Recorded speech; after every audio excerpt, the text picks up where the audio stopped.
Well, there we go. Some professional. Jesus. All right. It's one of those days. All right. We'll leave it at that. What's going on, everybody? Very happy to have all of you here. We are doing some indie thinking today. We're keeping it home team a little bit. Going to bring on my guys, Stephen Green, Eleazar Ruiz, and then we're going to talk about Pitch Black, which I'm not even, I will not do it justice. So, and we're going to talk about a rebrand. We're going to talk about the evolution of the platform. And then she's back, Goddess Rivera. I'm so happy. I'm so happy she's back. We need this in the business, I got to tell you. All right, so let's see here. Let's see what wants to work for me today. All right, so first of all, to all of our members, thank you so much for your support. This time last year, 75-ish agency members. Now we're 230 and rising. So thank you to all of our members from around the world. And also to all of your members out there, we're going to have our next sister city pairings. I finally got that figured out.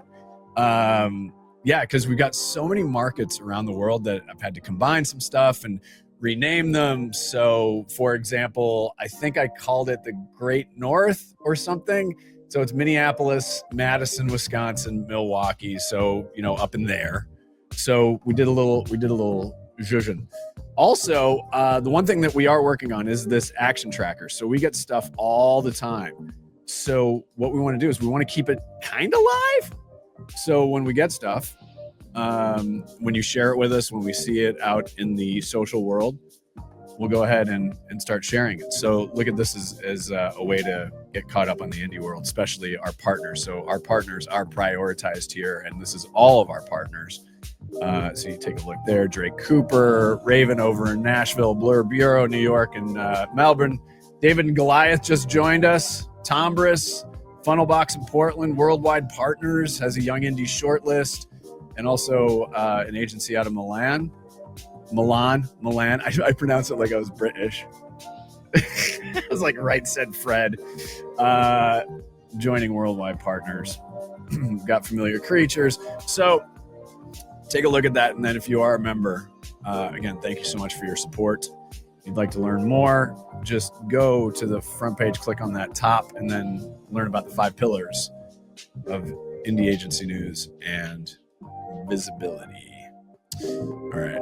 I'm going to bring everybody in first so that they can say hi. But we're going to start with Steven. I like Steven. You know what? You should just have one name, like Prince.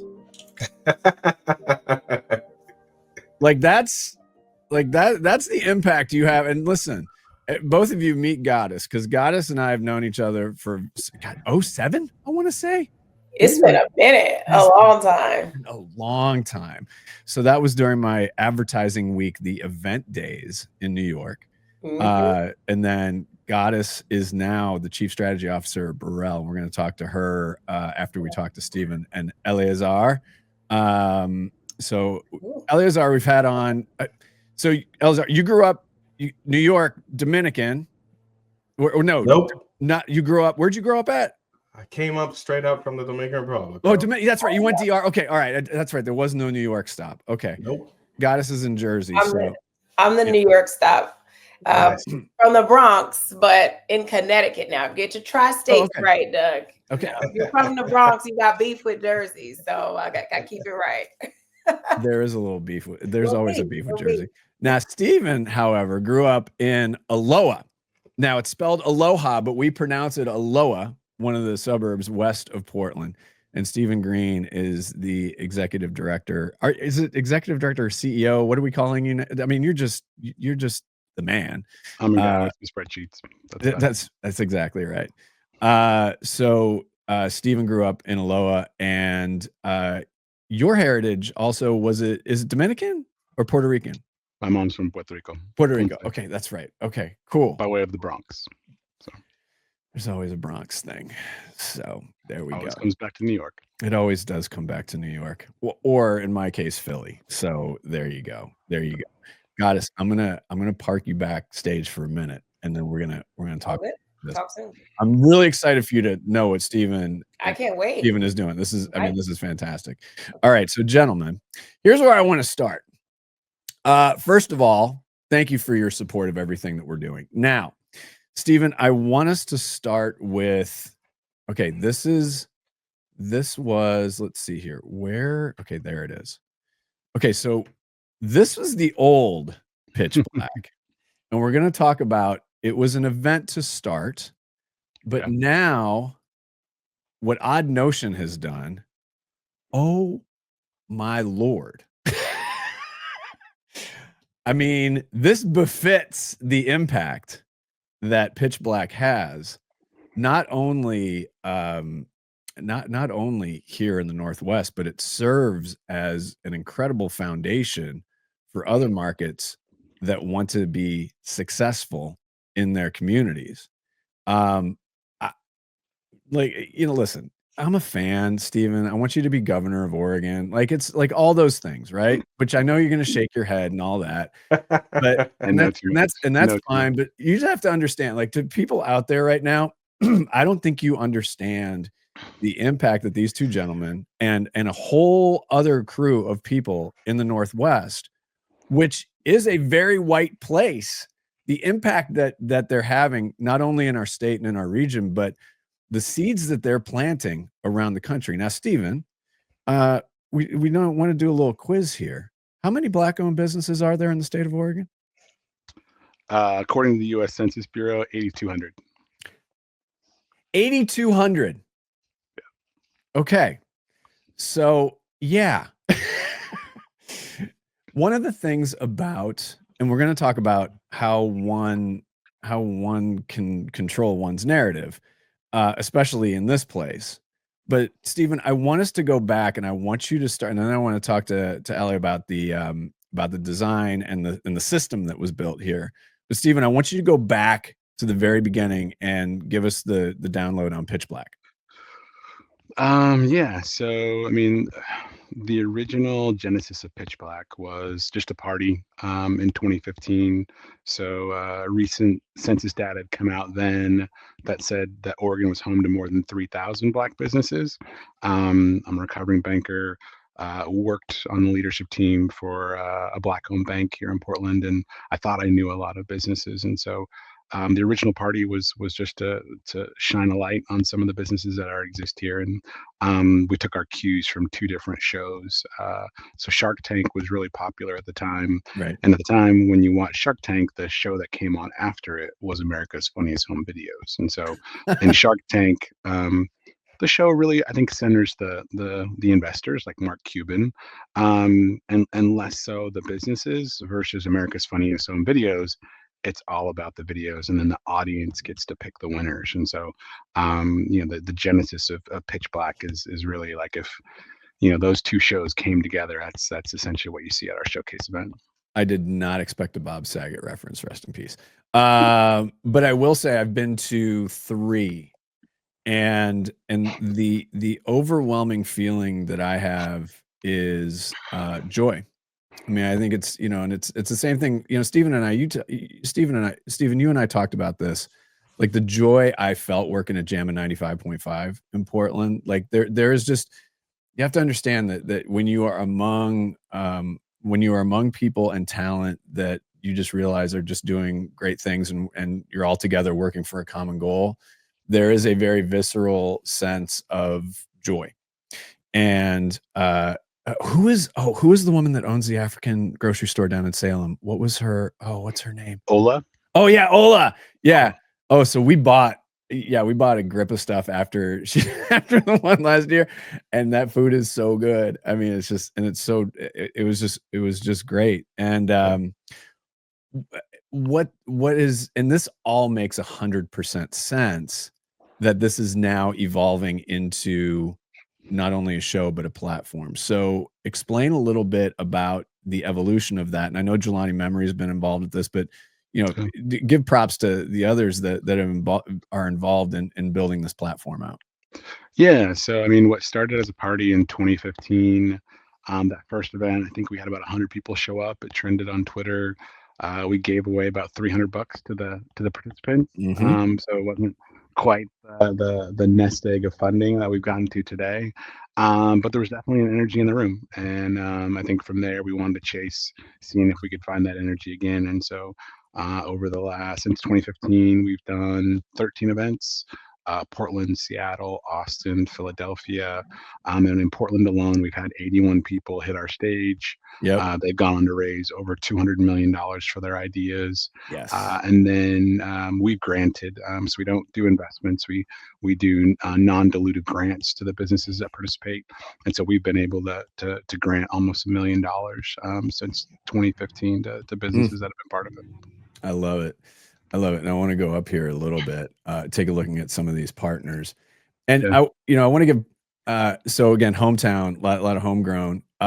Instruments not indie. I wish they were again, but Laurel Burton's been a great, great champion of this, CEO. Yeah. And others as well who have been just huge. Who are some of the people that have been there from the beginning that you just look at and go, they've really believed in this? I mean, Mitch from Built, and runs, Rakaya 1803. So we wouldn't be where we were today if it wasn't for Built Oregon. Mitch Doherty, definitely right-hand guy in building this to where it is today. And also, sponsors like Perkins Coie and Instrument. Mm-hmm. So before Instrument was acquired, we hosted Pitch Black 2 and 3 when they were indie. By the way, I just want to point that out. And that really leveled us up. Their space is absolutely beautiful. It is. We packed it out both times, and it really allowed the brand to kind of elevate from like a one-off party that you're doing at your friend's house to like there's really a there. And then we jumped on that moving forward, doing events at Wyden and Kennedy, Eco Trust a number of times, and then went out to Beaverton to doing the Research Center for Performing Arts, which is a whole other leveling of things up. But yeah, we wouldn't have been where we are today without partners like Instrument, Autodesk, Built Oregon, and definitely Perkins Coie. All right, I love it, Ellie. It's time for you. This system, and I just got to say, and I'm not saying this because you're home, your hometown. I'm not saying this because you're a member. I'm not saying this because,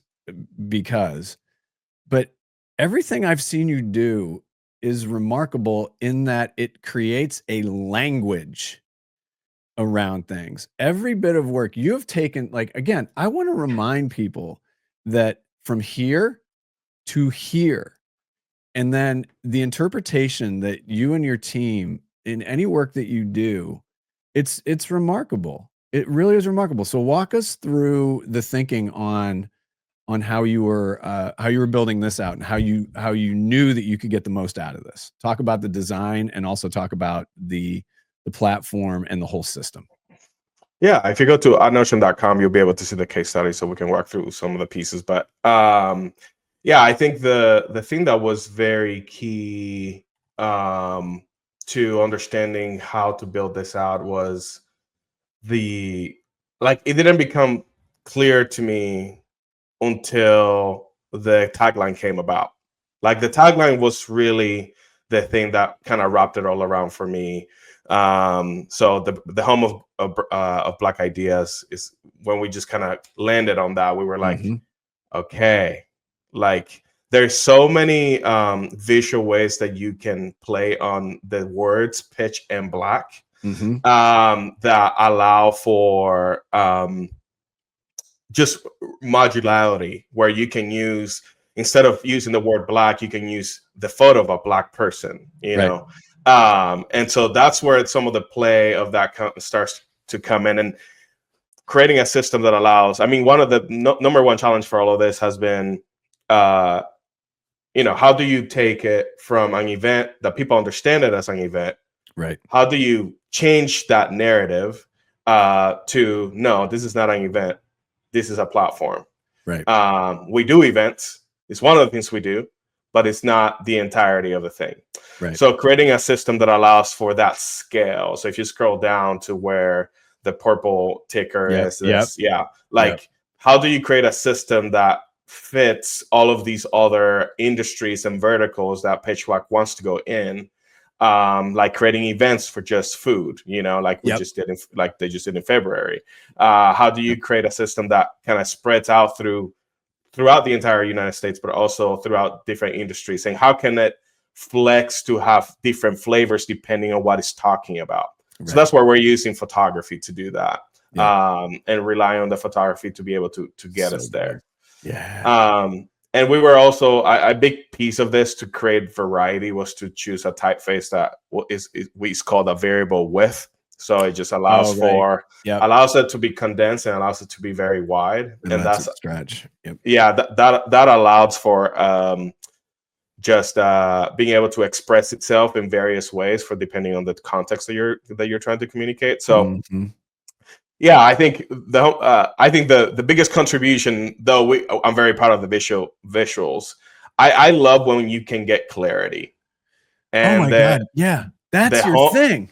The home of Black ideas is the clearest thing that I think we were able to bring to this. That really positions the brand in the right place in the brain for folks. And so now it's up to the team to create all these peripheral content pillars like podcasts and video and events to start to add to that understanding of what the Pitch Black brand can be and is. So I'm really excited to see this come out like in the future years and how it extends. I want that sweatshirt right there is like dear to my heart, right there. It's just like, this is where, like one of the beautiful things about the work that I get to do is I get to say something through the work that I've been wanting to say for a very long time. And brands like this one allow me to say that. In a sense, it's an artist. It's an artist approach to branding where the art piece allows me to say something. And that sweatshirt is one of those things I've been wanting to say this for a long time. What that means, what that encompasses, that anybody... we're trying to break the stereotype of a Black founder, what that looks like. We're not just barbecue. We don't just run barbecue joints. Like there is an extension and expression of what a Black founder is, and that's a reality. That's true. It's not like we're making it up or like it doesn't exist. That's the truth today. It's just that that's not how it's communicated and how it's expressed throughout creative. And so that's one of the things that I wanted to bring to the table when it comes to the identity for this. And that's the thing. I'm bringing Goddess in now because now you've been churched up a little bit here. Did we learn a little something today, Goddess, about Portland? Yes. Oh my God. Can you all hear me? Yeah. Okay, great. I tried these noise canceling joints my mom gave me because there's a leaf blower outside that would not let me be great. This is fantastic. I am so just proud to see this as a Black woman. This is amazing. I was like teaming with Ron. Like I love the creative. It's beautiful. I love that exactly what you said, that it's expansive of all the nuances of what Black founders and Black creatives can be. So this is amazing. I've been to Portland once. I need to go back to Oregon. My girl works at, you can guess, right? the one place everybody goes, their homeboy or homegirl works out there and comes to Portland. And it's a really interesting place. So I love to see you all making your mark like this. And I like the fact that you gave Beema Williams a little LSU shout here. Nah, I know you didn't, but... and Ellie, you just, you said the word that you said, absolutely. I've been trying to figure out the word with you for the longest time. You said clarity. I think of the Serve LA work, clarity, everything that you've done. Now I get it. That's the word that like, I needed to coalesce around all of it, but that's it. I mean, and what a great place to be, because you can not only say that, you can continue to demonstrate it as well. Yeah. And every bit of work that you've done is about clarity. And that's like off the charts amazing. So, and by the way, Antonia, PM of the year. She's a beast. She does not mess around. Oh, she does. The thing about PMs, oh my God. there's like, it's like, okay, Doug, it's very nice that you're a weirdo like this, but we got to really get this shit done. So Goddess, do you have any other questions? Because one thing I do want to point out is that this is a place that we are immensely proud of. The issue that we face in Portland in particular is that we let others control our narrative. We worry a bit too much about what the New York Times says about us or writes about us. And it's generally in the travel section, right? So there's this weird, and I'm going to say this, and it's going to come across as a little rough, but there was somebody out east who's in like the purpose space. So like gets our thing. And they said, the thing about Portland is I feel like sometimes they're too soft. Right. And so we're not the type that's going to be like swagger, but we kind of should and can control. We like this place is marvelous, but we let others control our narrative. And that's probably a very gross generalization. And Stephen, I think has checked me on this a couple of times, but you know, Stephen, like the narrative of this place that we call home is really, really important. And, you know, now what PDX did was remarkable. The gateway to our city and to our region is incredible. And there's so many incredible things here, yet we still have this challenge. And this is my view, that we don't control our narrative sometimes as well as we should. Yeah. I mean, I think it goes back to what Rick Troisi says about the community here. We're aggressively humble. Yeah. And I think that lives on in these moments where we're thinking about what's our narrative, what's our brand, and the people doing the most are the least likely ones to be talking about what they're doing. They're just heads down doing the next thing. You know, one thing I think that, you know, summarizes kind of the ethos of Oregon is, you know, if you were on the Oregon Trail in the mid 19th century, you got to southern part of Idaho and you had a choice to make, to go south to California for the gold rush to get rich, or to continue on this arduous trail to build something with community and uncertainty in this place called Oregon. And I think that still resonates with the food, the restaurant owners, the people that are working in the creative space here, and the folks that are, you know, building shoes and apparel and doing all these other things. I think the last thing they're thinking about is like, what is the New York Times gonna say about us? What's the Atlantic gonna say about us? And so those trailing indicators of getting those kind of articles, you know, I see why they're important, but we also have to, I think, triple down on our strengths of like, yes, people go here to be their authentic selves, not to get in some national press. And so I think it's not intuitive that, you know, we'd have the country's largest one-day pitch competition for Black entrepreneurs in Portland, but being here in Portland, we don't care about this should be probably in Detroit or Atlanta or DC. Like we're going to put our people on, and we're going to be humble about it. And so,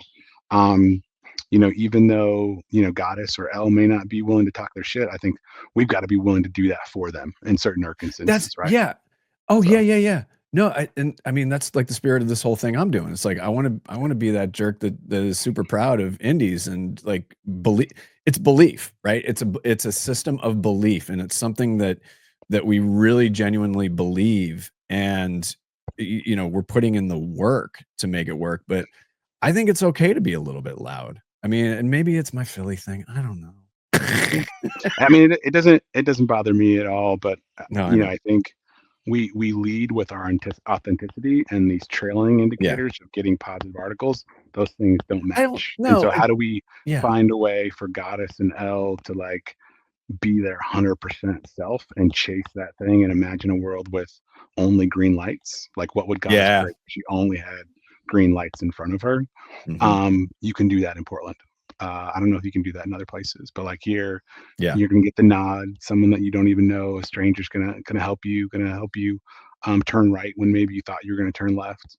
And we have to be able to embrace that, even if it's not showing up in articles with national press. Yeah, and I will say props to you for how long has the gathering been going on at Olive and Twist? 15 plus years. Yeah. So gathering of Black men once a month at Olive and Twist, one of the best Black-owned restaurants in the city, one of the best restaurants in the city. That's not going to be open for a party that I want to have. We'll work it out though. Um, But no, Well, but it's been remarkable because it went from how many, and you get like a couple hundred men showing up every month. yeah.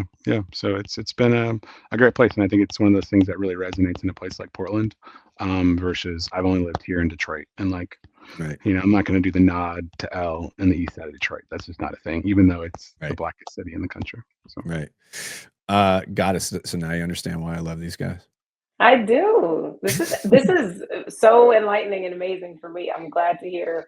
You know, I think about like the Pacific Northwest, like you said, it is sort of it's a lot of narratives that don't include Black and brown folks. It's, you know, it's Seattle and Kurt Cobain and punk rock and you know what I mean? And then there's Portlandia and it's like the weird sort of a little woo-woo, I think, is like some of the way that like East Coasters and Southerners think about it. And so like you said, thinking about Black and brown people who have this sort of like story narrative, it's I love the fact that you're claiming it. I love the like who would you be with all green lights. I just think that that's like profound and such an interesting way to think about building community, especially now.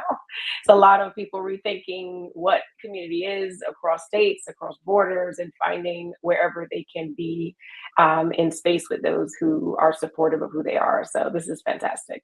One of my favorite things is driving down the street, and there's a lot of construction going on in our neighborhood, and seeing Colas Construction, Andrew Colas and company. So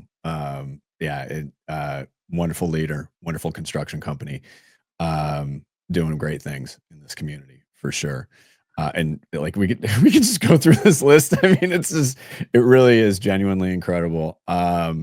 Stephen, Ellie, it's just, you know, it's an honor to know you. I mean, I say that to you privately, and and I'm happy to say it publicly. I just think that you, along with Jelani and, you know, Mitch and the rest of the crew that are really just keep putting the work in. It's an honor that I know you, but it's also an honor for us as a city to have you representing us in so many positive ways. So congratulations on this next evolution. Can't wait to see what are we on? Chapter 5 on this? We got a book of like, we're going to get up to like chapter 30, I think. So we still got a ways to go. Does that feel about right? yeah, we got a ways to go. I think we're just finding our sea legs. I think, you know, going from the minor leagues of like putting on this party for your friends, the cookout, to, you know, L's really put us onto this stage of like having a movement, and being able to go to other cities and have it resonate however it resonates with them. And helping new cities lean into that is going to be really, really exciting stuff. And being able to do it while we're bringing along, you know, Black businesses from Portland with us. You know, I'm really excited for this next level of things. All right, cool, gentlemen. Thank you for joining us. Thanks for having me. You're welcome to chill backstage, or you can head on out. But thank you so much, and again, congratulations. This is wonderful work. Thanks, Doug. Thanks, Appreciate y'all. you. All right, thank you.